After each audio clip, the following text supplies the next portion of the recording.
Hello, welcome to my channel Science with Mosmi. Let's start our chapter. Today we are going to start NCERT textbook of Science class 7th, chapter 1, Nutrition in Plants. Till now we have gone through line by line explanation of this chapter. अगर आप नहीं पढ़े हैं तो आप इस chapter का line by line explanation आप पढ़ लीजिए. आप पूरा चैप्टर पढ़ने के बाद चलिए फटाफट से कर लेते हैं इसके सारे मेन पॉइंट्स का रिवीजन, जो कि very important from examination point of view.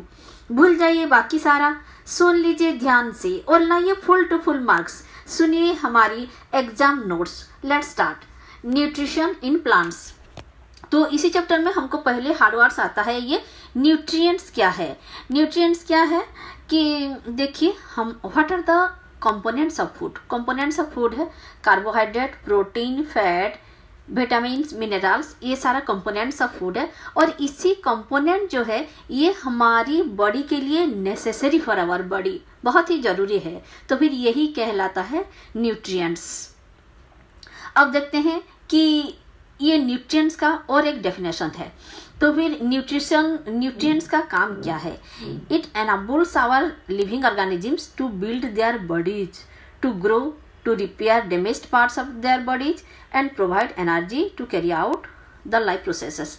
तो न्यूट्रिएंट्स जो है वो वही है जो कि हमारी शरीर को शक्ति पहुंचाता है, कि वो हमको एनाबल करता है, सक्षम करता है कि हमारी बॉडी में ताकि उसका ग्रोथ हो और हमारी बॉडी का अगर किसी पर डैमेज हो गया है तो उसका रिपेयर हो. और फिर हमको ये एनर्जी प्रोवाइड करता है कि इसलिए ताकि हमारा लाइफ प्रोसेसेस जो है वो कैरी आउट हो सके. तो लाइफ प्रोसेसेस क्या क्या है, जैसे हमारे सांस लेना, हमारी ब्लड सर्कुलेशन होना, ये सब के लिए भी तो एनर्जी चाहिए. तो फिर ये सारी एनर्जी कहाँ से आता है, न्यूट्रिएंट से आता है. हमारी एक क्वेश्चन है पीछे बुक एक्सरसाइज में कि what is the function of food. तो फिर उसका आंसर भी यही होगा, इसलिए हमने इसको क्वेश्चन 1 मार्क कर दिया है कि हमारी फूड से हमको बॉडी का ग्रोथ के लिए और जो डैमेज सेल है उसके रिपेयर के लिए और हमारी लाइफ प्रोसेसेस को चलने के लिए, बॉडी को मेंटेन करने के लिए ये हमको देता है भरपूर एनर्जी. आइए देखते हैं न्यूट्रिशन क्या है. Nutrition is the mode of taking food by an organism, यानी कि and its utilization by our body.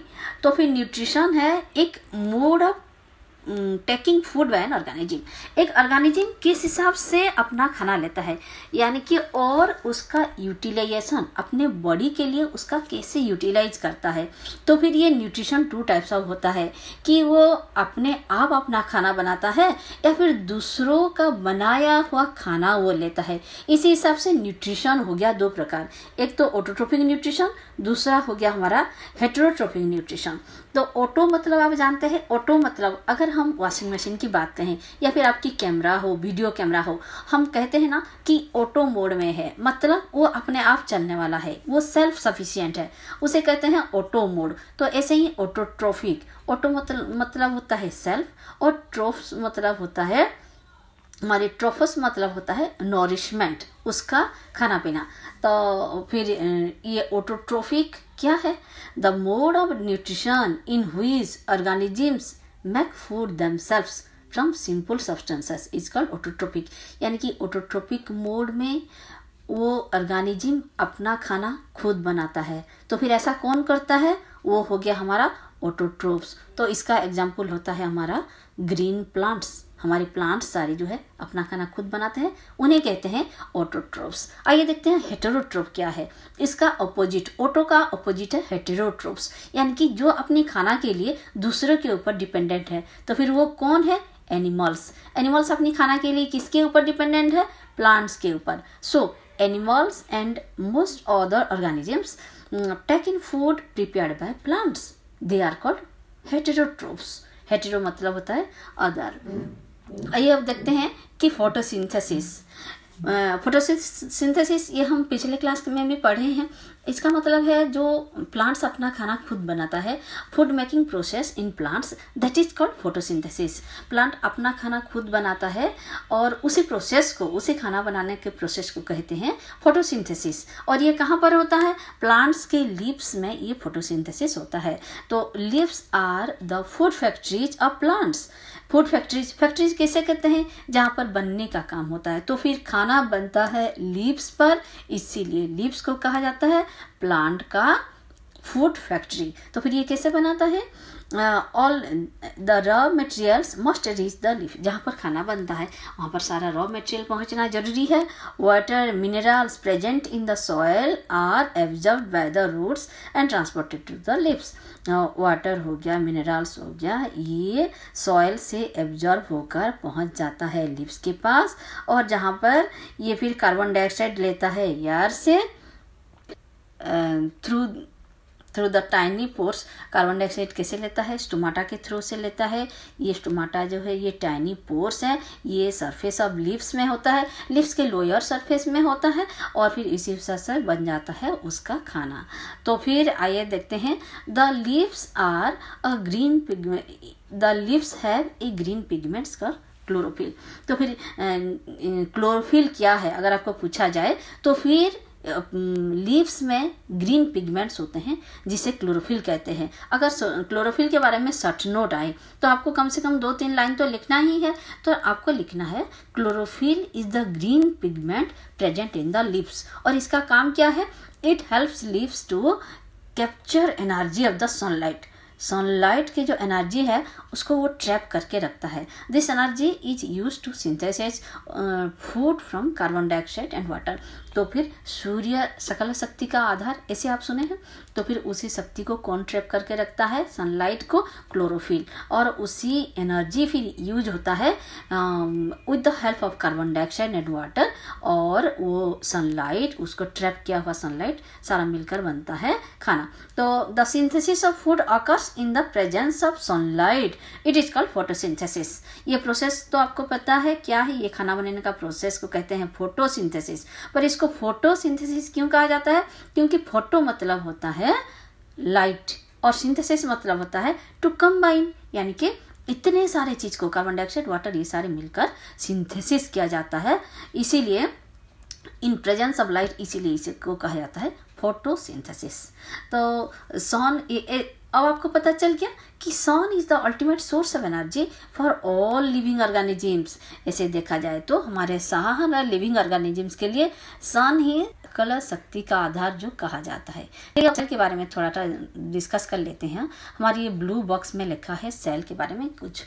तो you have seen that buildings are made of bricks. जैसे एक बिल्डिंग बनता है किससे, एक एक ईंट लेके, ऐसे हमारा शरीर बनता है सेल से। तो फिर इसी को बिल्डिंग ब्लॉक्स कहा जाता है। हमारे शरीर बनने के लिए सेल का और एक डेफिनेशन है जो कि यहाँ पर नहीं है, it is called the structural and functional unit of the body.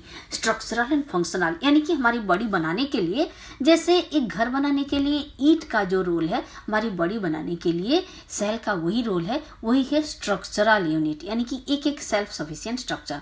और फंक्शनल यूनिट का मतलब क्या है, फंक्शनल यूनिट होता है जैसे हमारा बॉडी का जो जो भी काम है वो सारे काम हमारी सेल पे होता है, जैसे कि सांस लेना और फिर एक्सक्रीशन करना, ये सारा काम सेल पे होता है।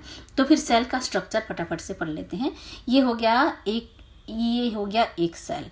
तो फिर आप सेल का जो बाउंड्री होता है, it is the cell is enclosed by a thin outer boundary. इसका थीन आउटर बाउंड्री, जैसे एक गोलगप्पा का बाहर की कवर जो कि क्रंची होता है, उसको मान लीजिए आप, उसका बाउंड्री हो गया, तो फिर उसको कहेंगे हम सेल मेम्ब्रेन।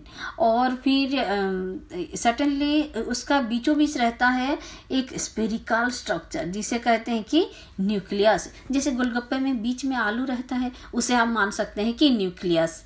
और न्यूक्लियस और कवर, आलू और कवर के बीच रहता है क्या, पानी। तो फिर उसे आप कह सकते हैं the nucleus is surrounded by a jelly like substance called cytoplasm. बीच में रहा न्यूक्लियस, उसके बाउंड्री को कहते हैं सेल मेम्ब्रेन, और बाउंड्री और न्यूक्लियस के बीच जो जेली लाइक सब्सटेंस, उसे कहते हैं cytoplasm. I think it's clear to you. Next come to the next page. तो फिर हमारे पीछे एक क्वेश्चन है हमारे बुक एक्सरसाइज में, डिस्क्राइब फोटोसिंथेसिस इन ब्रीफ, यानी कि ब्रीफली शॉर्ट नोट जैसा आप फोटोसिंथेसिस क्या है बताइए। तो फिर आपका ये आंसर हो जाएगा फोटोसिंथेसिस में क्या होता है, chlorophyll containing cells of leaves In the presence of sunlight, use carbon dioxide and water to synthesize carbohydrates. Synthesis में, फोटोसिंथेसिस में क्या होता है, ग्रीन पिगमेंट जो क्लोरोफिल है वो ये काम करता है कि इन प्रेजेंस ऑफ सनलाइट को ट्रैप करता है, कार्बन डाइऑक्साइड और वाटर लेके वो एक खाना बनाता है जो कि कार्बोहाइड्रेट ही है, उसी को बोलते हैं photosynthesis. The process can be represented in A equation. तो फिर इसको हम अगर इक्वेशन के माध्यम से दिखाएं तो ऐसे हो जाएगा, कार्बन डाइऑक्साइड प्लस वाटर हो गया in the presence of sunlight and chlorophyll, then it produces food. The food is carbohydrate plus oxygen. तो हमको ये तो पता चल गया कि फोटोसिंथेसिस में प्रोडक्ट हमको क्या मिला, कार्बोहाइड्रेट एंड ऑक्सीजन। ठीक है, ऑक्सीजन मिला। अब यहाँ पर देख लेते हैं, इन जरूरी नहीं कि सिर्फ लीव्स पे ही हमारा खाना बने, in the other part of the plant, सिर्फ लीफ में ही नहीं, अदर पार्ट ऑफ प्लांट में भी हमारी ये खाना बनता है। जैसे डेजर्ट प्लांट में क्या होता है, उसका सारे जो लीव्स है वो ट्रांसपिरेशन को, हमारी वाटर लॉस को अवॉइड करने के लिए, या फिर यू कैन से ट्रांसपिरेशन को अवॉइड करने के लिए वो स्पाइन बन जाते हैं, छोटे छोटे कांटा बन जाते हैं और इससे वाटर लॉस नहीं होता है। तो फिर खाना कौन बनाएगा, अरे लीफ तो हो गया, हमारा कांटा बन गया, तो खाना कौन बनाता है, स्टेम जो है वो ग्रीन दिखता है, उसमें क्लोरोफिल होते हैं और वो बना लेता है खाना। कितनी अच्छी बात है ना, मम्मी चुपके से सोई रहे और पापा खाना बना ले, बात तो ऐसे ही हुई ना। देखते हैं कि इसी प्रोसेस में, फोटोसिंथेसिस में आपको क्या मिलता है, ऑक्सीजन मिलता है और क्या मिलता है, हमको कार्बोहाइड्रेट मिलता है। The presence of starch in leaves indicate the occurrence of photosynthesis. अगर किसी में, जैसे आपके किचन में खाना बना है तो खाना बना के रखा होगा, अगर लीव्स में अगर फोटोसिंथेसिस हुआ है, ये बात आपको कैसे पता चलेगा कि वहाँ पर स्टार्च होगा। ठीक है, तो starch is also a carbohydrate. Starch जो है ये एक कॉम्प्लेक्स कार्बोहाइड्रेट होता है। ये स्टोमाटा का स्ट्रक्चर, ये जो स्टोमाटा का स्ट्रक्चर ये अक्सर एग्जाम में आता है, give a level diagram of stomata. तो स्टोमाटा में एक बीच में एक ओपनिंग होता है, आप देख पा रहे हैं, बीच में एक ओपनिंग है, फिर उसका दोनों साइड में 2 गार्ड सेल है, ये है ना गार्ड सेल कहा गया है, दोनों साइड में 2 गार्ड सेल होता है और ये ओपनिंग के दोनों साइड में ये है स्टोमाटा। ये ओपनिंग, इसी के थ्रू से कार्बन डाइऑक्साइड उसके वहाँ आता है। चलिए देखते हैं कि the leaves other than green. आप देखें कि कभी कभी लीव्स हमेशा ग्रीन नहीं होता, जो ये क्रोटन प्लांट होता है हमारे कलरफुल लीव्स भी होता है। तो आपको लगता होगा कि अरे ये लीव्स अपना प्राइमरी काम जो खाना बनाना है वो करता है कि नहीं, ऑफ कोर्स करता है। इसमें क्या होता है कि बाकी सारा ब्राउन और अदर पिगमेंट्स जो है वो ग्रीन पिगमेंट के ऊपर मास्क कर लेता है, यानी कि उसको छुपा देता है। उसका अमाउंट इतना ज़्यादा होता है कि ग्रीन कलर तो हमें दिखता ही नहीं। तो फोटोसिंथेसिस जैसा चलना चाहिए बराबर ऐसे ही चलता है, चाहे लिप्स का कलर आपका कलरफुल हो या फिर और कुछ। आइए देखते हैं अलगा क्या है। अलगा होता है एक लोअर प्लांट, बहुत निम्न स्तर का ये है अलगा, एक प्लांट है जो कि दिखने में ये ग्रीन पैच की तरह दिखता है। उसमें ये ग्रीन पैच हम देखते हैं ना, जहाँ पर फिसलते हैं हम, पानी के अगर छोटा पत्थर है वो फिसलते हैं तो फिर वहाँ पर वो ड्यू टू डेवलपमेंट ऑफ अलगा होता है, तो फिर वो ग्रीन दिखता है। इसका मतलब है उसके पास क्लोरोफिल है, क्लोरोफिल है तो जाहिर सी बात है वो भी अपना खाना बनाता है, चाहे वो जितना छोटा हो अपना खाना खुद बनाता है। बहुत अच्छी बात है। अब देखते हैं, देखो सॉइल में कुछ बैक्टीरिया होते हैं जो कि गैसियस नाइट्रोजन, हमारे गैसियस नाइट्रोजन जो 78% है या फिर कहीं के 79 भी बोला जाता है, वो डायरेक्टली हमारे प्लांट यूज नहीं कर सकता। तो फिर कुछ बैक्टीरिया होते हैं वो क्या करते हैं, गैसियस नाइट्रोजन को यूसेबल फॉर्म में लाते हैं और वो सॉइल में छोड़ देते हैं। तो उसी सॉइल में जो नाइट्रोजन यूसेबल फॉर्म में रहता है उसी को हमारी बाकी सारा वाटर और मिनरल्स के साथ हमारे रूट्स एब्जॉर्ब कर लेता है और फिर उसी नाइट्रोजन यूज होता है हमारे सिंथेसिस ऑफ प्रोटीन के लिए, विटामिन्स के लिए। तो हमको प्लांट में प्रोटीन के लिए, प्रोटीन बनाने के लिए हमको चाहिए नाइट्रोजन, और वो नाइट्रोजन कहाँ से आता है आपको पता चल गया। आइए अब देखते हैं कि other modes of nutrition in plants. ये तो गया फोटोसिंथेसिस की बात। तो अब हम देखते हैं कुछ अदर मोड्स ऑफ न्यूट्रिशन, यानी कि और भी कई तरह से हमारे प्लांट को खाना पहुंचता है। जैसे कि आगे आगे हम डिस्कस करेंगे कि हेटेरोट्रोपिक मोड ऑफ न्यूट्रिशन, फिर इंसेक्टिवोरस प्लांट्स क्या है, ये सेप्रोट्रोप्स क्या है। तो फिर ये धीरे धीरे हम एक के बाद एक डिस्कस करते हैं। आप ध्यान से सुनते रहिए, ठीक है। और ये जो हम अंडरलाइन कर रहे हैं और मार्क किए हैं उसी को ध्यान से पढ़िए, हमारे साथ साथ ही पढ़िए। Plants do not have chlorophyll, they can not synthesize their food. अगर प्लांट में क्लोरोफिल नहीं है, वो ग्रीन प्लांट नहीं है, तो फिर क्लोरोफिल नहीं है तो फिर खाना कैसे बनेगा, खाना नहीं बनेगा। तो फिर वो ऐसा प्लांट क्या करते हैं, दे उसी टाइप ऑफ प्लांट को कहते हैं हेटेरोट्रोपिक। हेटेरोट्रोपिक मतलब अपना खाना खुद नहीं बनाते और दूसरे के ऊपर डिपेंड करते हैं। तो फिर हेटेरोट्रोपिक प्लांट किसे कहते हैं, या फिर हेटेरोट्रोपिक न्यूट्रिशन किसे कहते हैं। सच प्लांट्स यानी कि heterotrophic plants, the plants which depends on the food produced by other plants, they use the heterotrophic mode of nutrition.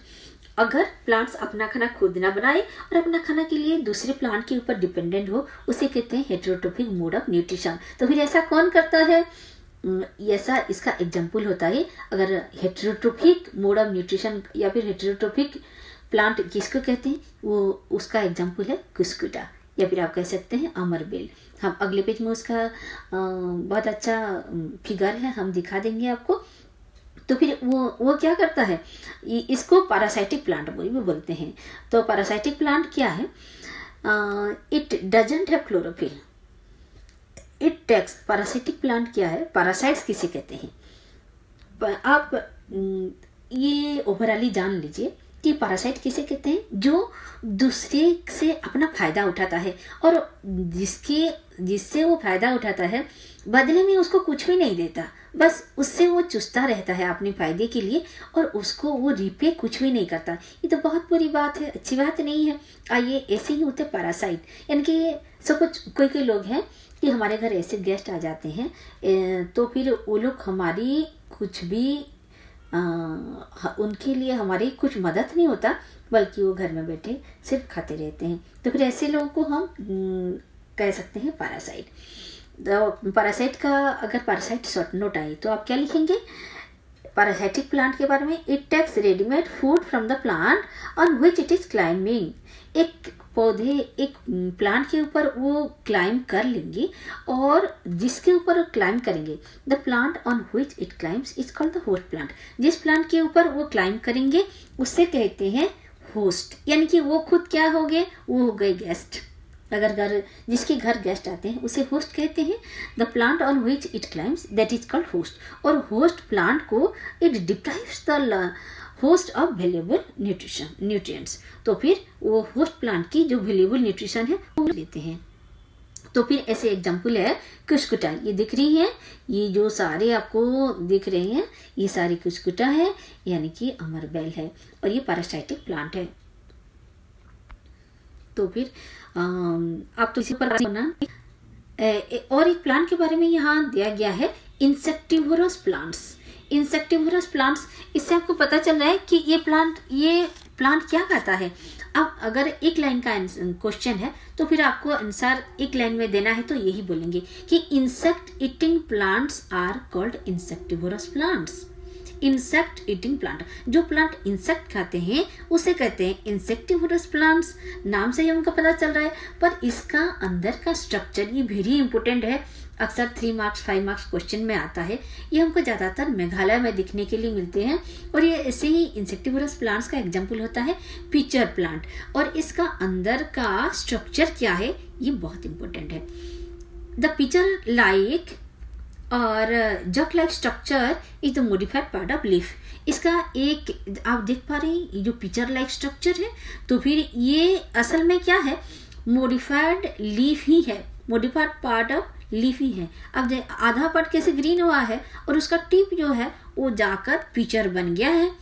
और the apex of the leaf forms a lead which can open and close। उसका apex part, इसका tip में जो और एक cover है, वो हमारी पिक्चर का कवर, वो है उसका एपेक्स का मॉडिफाइड पार्ट। तो inside the picture, in picture के अंदर हेयर्स होता है जो कि इनवर्ड डायरेक्टेड होता है, डाउनवर्ड डायरेक्टेड होता है। अगर कोई उसके किसी कीड़ा इंसेक्ट का उसके अंदर घुस जाए तो वो हेयर से वो बाहर नहीं निकल पाता, हेयर में वो ट्रैप हो जाता है, अंदर बंदी बना के वो जैसे रख लेता है। और फिर insect is digested by the digestive juice, वो प्लांट एक डाइजेस्टिव जूस सिक्रेट कर लेता है उसी इंसेक्ट के ऊपर, जिससे फिर वो अपना सारा न्यूट्रिएंट्स उसी इंसेक्ट चूस लेता है, एब्जर्व कर लेता है। This is the procedure of insectivorous plants, और इसको पिचर प्लांट बोलते हैं। ये कहाँ पाया जाता है? अक्सर ये मेघालय में पाया जाता है। और ये कौन से एरिया में? जहाँ पर जनरली नाइट्रोजन का कमी होता है, उसी ऐसी ही जगह पर ये पाया जाता है, ऐसा माना जाता है। और ये इंसेक्ट से उसको मिलता है, नाइट्रोजन की कमी पूरा हो जाता है। चलिए देखते हैं सेप्रोट्रोप्स क्या है। पहले तो उसका एग्जाम्पल जान लीजिए। मशरूम, मशरूम आप खाते हो ना, व्हाइट तो फिर छोटी छोटी छतरी जैसा दिखता है, वो होता है सेप्रोट्रोप्स। एक्चुअली होता क्या है, सेप्रोट्रोप्स जो है ये डेड और डिकेइंग एनिमल्स के, डेड एंड डिकेइंग मैटर के ऊपर ये बढ़ते हैं। इसका और एक एग्जाम्पल है, ये कौन सा कैटेगरी में आता है? फंजी होता है। तो फिर mode of nutrition in which organisms take in nutrients from dead and decaying matter is called saprotrophic nutrition. तो सेप्रोट्रोपिक न्यूट्रिशन में क्या होता है, वो मशरूम कैसे बढ़ता है?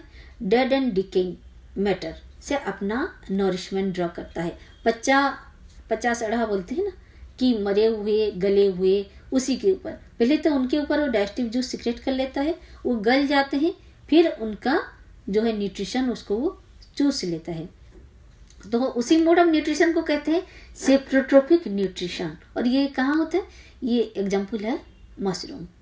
और ऐसे प्लांट्स को कहते हैं सेप्रोट्रोप्स, इसी प्लांट्स को कहते हैं सेप्रोट्रोप्स। तो आपको अक्सर ये कहाँ मिलेंगे? जैसे अचार हुआ, लेदर कभी कभी व्हाइट दिखता है ना, वही तो है छोटे मशरूम, जो कि हमारी खाली आँख को नहीं दिखता। पर क्लॉथेस, उसके ऊपर भी जब भी हमारा डैम्प सा हो जाता है, humid weather for a long time रहे, तो ये मशरूम डेवलप करने लगता है।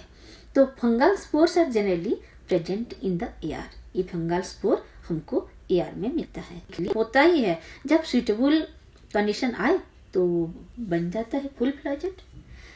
अब देखते हैं, ऐसे ही एक है सिम्बायोसिस। सिम्बायोसिस में क्या है? जैसे आपका दोनों बराबर की फ्रेंड हो, mutual understanding, both help each other. दो पार्टनर होते हैं सिम्बायोसिस में, दो पार्टनर होते हैं, दोनों बराबर का एक दूसरे को हेल्प करते हैं। देखो, दो प्राणी they live together, some organisms live together, share both shelter and nutrition, this relationship is called symbiosis. तो फिर दो जन या फिर कई जन साथ रहते हैं और एक दूसरे का हेल्प करते हैं। एक अगर शेल्टर दे दिया तो दूसरा उसको न्यूट्रिशन दे देगा। ऐसे ही होता है हमारे लाइकेन में। लाइकेन में क्या होता है? अलगा और फंगस, ये दो पार्टनर बन के रहते हैं। और अलगा और फंगस ये दोनों पार्टनर बन के रहते हैं। फंगस का काम है प्रोवाइड शेल्टर, और अलगा का काम है प्रिपेयर्स फूड, वो खाना देता है। जैसे मम्मी पापा, तो जनरली इंडियन फैमिली में क्या होता है, इंडियन कपल्स में पापा देते हैं सपोर्ट और मम्मी बनाते हैं खाना। ऐसे ही मम्मी बन गए अलगा, फंगस हो गए पापा। तो यही होता है लाइकेन में। और ये कौन से कंडीशन में रहते हैं? सिम्बायोसिस कंडीशन में रहते हैं। याद रखोगे ना? ठीक, वेरी गुड। हाँ, फर्टिलाइजर्स में जनरली हम जो फर्टिलाइजर देते हैं, एक्चुअली किसके भरपाई के लिए देते हैं? Fertilizers and manures contain nutrients such as NPK। ये बात याद रखिए, नाइट्रोजन, पोटेशियम और फास्फोरस। NPK ये होता है फर्टिलाइजर्स में मिलता है, और इसका कमी हो जाए तो बार बार हमको फर्टिलाइजर में इसका कमी पूरा करने के लिए क्रॉप में देना पड़ता है। Crop plants absorb a lot of nitrogen and soil becomes deficient in nitrogen. जब क्रॉप सॉइल का नाइट्रोजन को यूज कर लेता है तो फिर उसी डेफिशिएंसी को हमको भरपाई के लिए हमको एक्स्ट्रा फर्टिलाइजर देना पड़ता है। अब देखते हैं कि राइजोबियम क्या है। राइजोबियम एक बैक्टीरिया है जो कि रहता है हमारी ल्यूमिनस रूट्स पर, ये रहता है। तो हमारी प्लांट को चाहिए नाइट्रोजन, और ये नाइट्रोजन देता है हमारी नाइट्रोजन देता है ये राइजोबियम। राइजोबियम एटमॉस्फेरिक नाइट्रोजन को कन्वर्ट कर लेता है यूसेबल फॉर्म में, और फिर राइजोबियम जो है वो अपना खाना नहीं बना पाता। और ये रहता है root nodules of gram, peas, मूंग, जो डाल टाइप ऑफ पौधा है ना, जिसे कहते हैं ल्यूमिनस प्लांट्स कहते हैं, वहाँ पर रहता है, उनके रूट नोड्यूल्स पर रहता है। और पौधा उनको क्या देता है? Plants provide food and shelter to the rhizobium. Rhizobium क्या देता है? नाइट्रोजन देता है इस फॉर्म में। तो फिर ये दोनों बराबर की हिस्सेदारी है, एक दूसरे को हेल्प करते हैं, बहुत अच्छा फ्रेंड्स है। तो फिर इसे कहते हैं सिम्बायोटिक रिलेशनशिप। आइए फिर आगे, इसके साथ हमारा ये चैप्टर खत्म होता है। बस आप इतने सारे पढ़े, अब आपको पता चल गया कि ऑल एनिमल्स आर कैटेगोराइज्ड हेटेरोट्रोप्स, क्योंकि एनिमल्स क्या कहते हैं? हमारी प्लांट्स के ऊपर डिपेंडेंट है, यानी कि अपना खाना तो खुद नहीं बना पाती, तो फिर वो हो गए हमारे हेटेरोट्रोप्स है। I think all the hard words and definitions are clear to you. You all understood it very nicely, and this is very important in examination point of view. So we have named it exam notes. Exam से पहले ये आप जरूर पढ़िए, एक बार line by line explanation आप जरूर पढ़िए, उसके बाद ये एग्जाम नोट्स पढ़िए, आपका चैप्टर पूरा क्लियर हो जाएगा। आप अगर चैनल को सब्सक्राइब नहीं किए हैं, जरूर सब्सक्राइब कीजिए, like and share it with your friends. Thank you. Thanks for watching my video. If you like the video, then please subscribe the channel, press the bell icon so that you can get the latest chapter uploaded by me. With this we complete our chapter. Thank you.